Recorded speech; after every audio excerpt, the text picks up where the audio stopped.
नमस्कार, हल्ला बोल टीवी देख रहे हैं आप। मैं हूं आपके साथ प्रियंका। देखिए, पप्पू यादव को सिर में चोट लगी है। समर्थक कह रहे हैं कि जब पुलिस ले जा रही थी तब चोट लगी। पुलिस कह रही है कि समर्थक के साथ हाथापाई में चोट लगी है।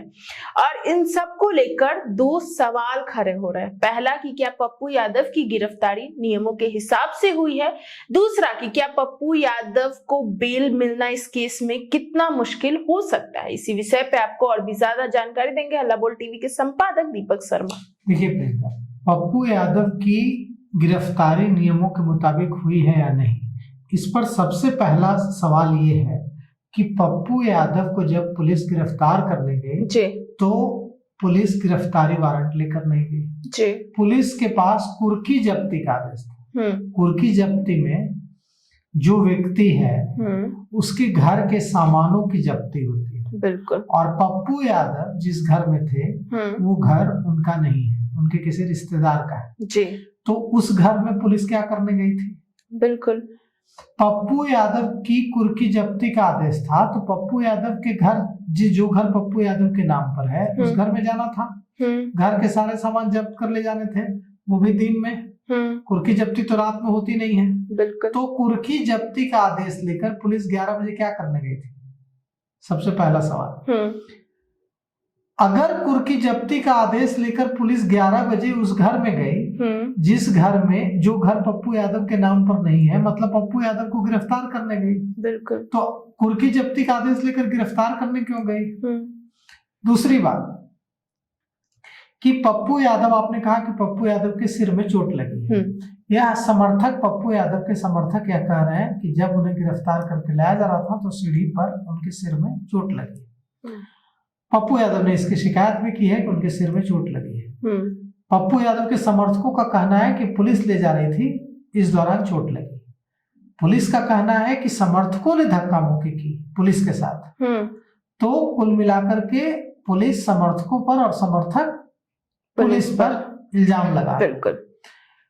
तीसरा आपका सवाल था कि पप्पू यादव को बेल मिलने में कितनी दिक्कत होगी। तो पप्पू यादव को इस मामले में बेल मिलने में कोई दिक्कत नहीं, उनको बहुत जल्दी बेल मिल जाएगी। इसलिए क्योंकि यह बेल जो उनका टूटा है वो कोर्ट में पेश न होने की वजह से टूटा है।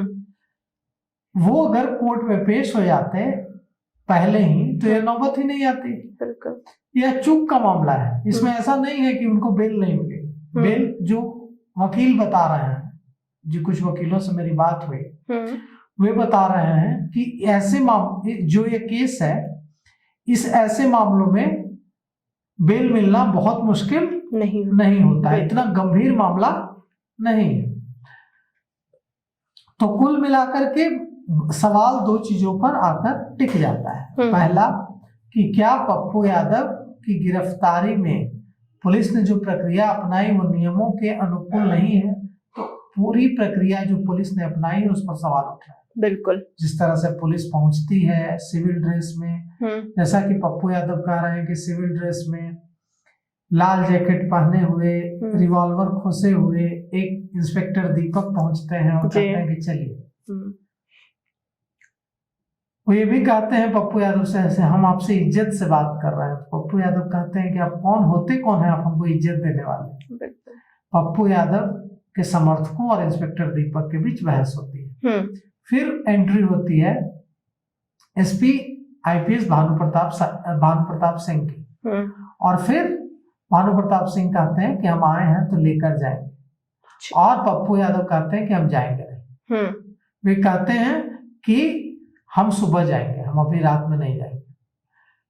पुलिस को कभी भी हक है गिरफ्तार करने का, लेकिन कुर्की जब्ती का आदेश लेकर पुलिस किसी दूसरे घर में जो व्यक्ति मौजूद है उसकी गिरफ्तारी के लिए जा रही है, तो इस पर तो यह सवाल उठेगा कि यह जो है पप्पू यादव के जो समर्थक सवाल उठा रहे हैं कि पप्पू यादव ने शंभू गर्ल्स हॉस्टल मामले में बहुत सरकार को घेरा है, पुलिस को घेरा है, आवाज उठाई है, इसलिए वेंडेटा के तहत बदला लेने के लिए उनको गिरफ्तार किया गया है और एक मामले की तलाश की गई है और उस मामले में उनको जेल भेज दिया गया। जी। तो इससे क्या होगा, इससे तो पप्पू यादव का बहुत फायदा हो गया। बिल्कुल। इससे पप्पू यादव हीरो बन गए। आप आज बिहार के किसी चौक चौराहे पर चले जाइए, लोगों का सेंटिमेंट पप्पू यादव के साथ है। बिल्कुल। लोगों को लग रहा है कि पप्पू यादव ने शंभू गर्ल्स हॉस्टल केस में आवाज उठाई, इसलिए उनको गिरफ्तार करके जेल भेज दिया गया। वो हीरो हो गए हैं, नायक महानायक हो गए हैं। नेता को और क्या चाहिए? नेता को लोगों की नजरों में उठना होता है, लोगों को यह बताना होता है कि हम आपके लिए लड़ते हैं, और पप्पू यादव इसमें सफल हो गए हैं। और सरकार और प्रशासन का नुकसान ही नुकसान हुआ है। बिल्कुल। सरकार और प्रशासन की छवि को नुकसान हुआ है, पप्पू यादव को फायदा हुआ है। पप्पू यादव नीट मामले को उठा रहे थे, अब वे कहेंगे कि देखिए हम तो भाई उठाए और हमको प्रताड़ित किया गया। तो कुल मिलाकर के जनता का सेंटिमेंट पप्पू यादव के साथ है। और एक और बड़ा नुकसान हुआ है प्रियंका जी। नुकसान ये हुआ है कि शंभू गर्ल्स हॉस्टल केस में संदेह कम होने लगा था कि ठीक है, पुलिस ने जांच की, पुलिस की जांच में कुछ नहीं मिला और केस को सीबीआई को सौंप दिया गया। अब सीबीआई देखेगी। पप्पू यादव की गिरफ्तारी के बाद लोगों में यह चर्चा है कि जरूर शंभू हॉस्टल केस में कुछ बड़े लोग हैं।